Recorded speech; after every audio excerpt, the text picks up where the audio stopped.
People said Mr. Adrian Cole had everything: money, influence, charm, and a reputation for being dangerously generous.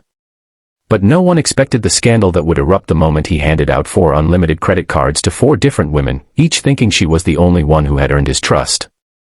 And no one, absolutely no one, imagined that the quiet maid working in the corners of his mansion would be the one to turn his entire world upside down.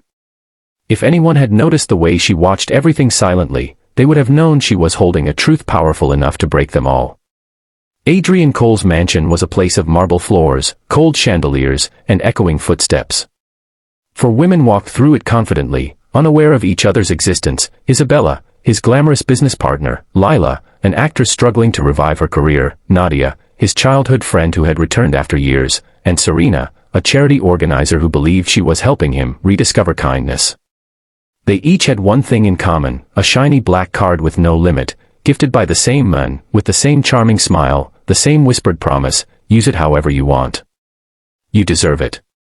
But the 5th woman in the mansion didn't walk in confidence. She walked with her head bowed, holding a feather duster: Mira, the maid who had been working quietly for months. She knew the secrets that lived between the walls. She heard the hushed arguments, the rehearsed excuses, the fears, the insecurities, the hopes, all tied to the same man. She never meant to involve herself in anyone's business. She only wanted to save enough money for her sick mother's treatment back home. But destiny doesn't ask for permission, it simply arrives. When Isabella discovered a red lipstick stain on Adrian's shirt that wasn't hers, she didn't confront him first, she confronted Mira. When Lila found a bracelet she had gifted him lying in the guest room, she questioned Mira. When Nadia accidentally read a message pop up on Adrian's tablet from Angel S., she demanded answers from Mira. Serena, too gentle to accuse, simply whispered to her, "Does he love someone else?" Mira stayed silent. She had promised herself she'd never break someone's trust. But secrets heavy enough begin to suffocate even the one who carries them. Chapter 1 unfolded slowly like a storm preparing to strike. Adrian returned from a business trip and found all 4 women standing in his mansion, their eyes blazing, their unlimited cards tossed on the table like evidence in a trial. Mira, dusting a bookshelf nearby, froze when he walked in. She knew everything was about to collapse. Isabella was the first to speak. "Why did you give us all these cards?" Lila followed. "Were we all just entertainment to you?" Nadia's voice cracked. "Did you ever mean anything you said?" Serena whispered, "Did any of us matter?" Adrian stood there stunned. He didn't deny anything. But he didn't admit anything either. Mira slowly turned away, but Serena grabbed her hand. "You know the truth, don't you? Please, tell us." The room went silent. Mira felt 4 pairs of eyes on her. And one pair, Adrian's, filled with a plea she couldn't decipher. She swallowed hard. "I know why he gave you all the cards, but it's not what you think." The women leaned forward. Adrian took a step closer. "I shouldn't, but..." Her voice trembled. "He wasn't using you." That was the last thing any of them expected to hear. The second chapter began with a truth that changed the direction of every life in that room. Adrian finally exhaled. Mira continued gently, "He gave you those cards not to trap you, but because he thought you all needed something he could provide, without asking anything in return." One by one, she revealed what she had overheard and quietly pieced together. Isabella's company was drowning. Adrian gave her the card so she could save it without losing her pride. Lila was being manipulated by her agent. Adrian wanted her to have financial independence. Nadia had returned with debts she couldn't tell her family about. Serena's charity was collapsing after a sponsor backed out. "He gave you all the cards because he thought you wouldn't accept help otherwise," Mira said softly.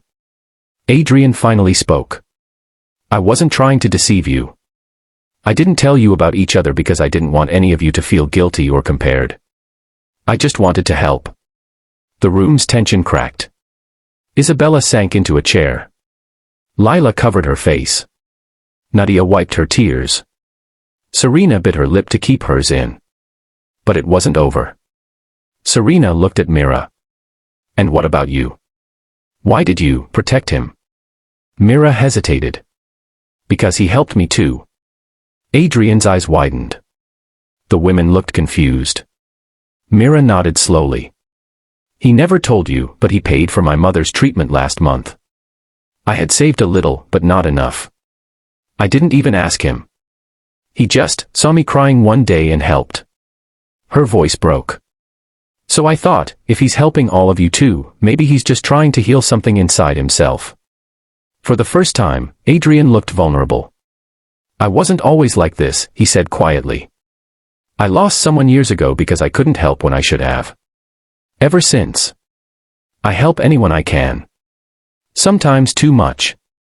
Silence fell, but it wasn't heavy anymore. It was soft. Understanding. The women exchanged glances. They came for confrontation. They stayed for truth. In the end, none of them walked away angry. Isabella asked for a real partnership. Lila asked for honesty. Nadia forgave him. Serena promised to rebuild her charity with integrity. And Mira, she turned in her resignation. "I can't work here anymore," she whispered. "Not because of anything bad, but because I want to build my own life now." Adrian smiled for the first time that day. "Then let me help." "No," she said gently. "This time, let me do it myself." She left the mansion that evening with nothing in her pockets but everything in her heart: courage, clarity, and the freedom to start over.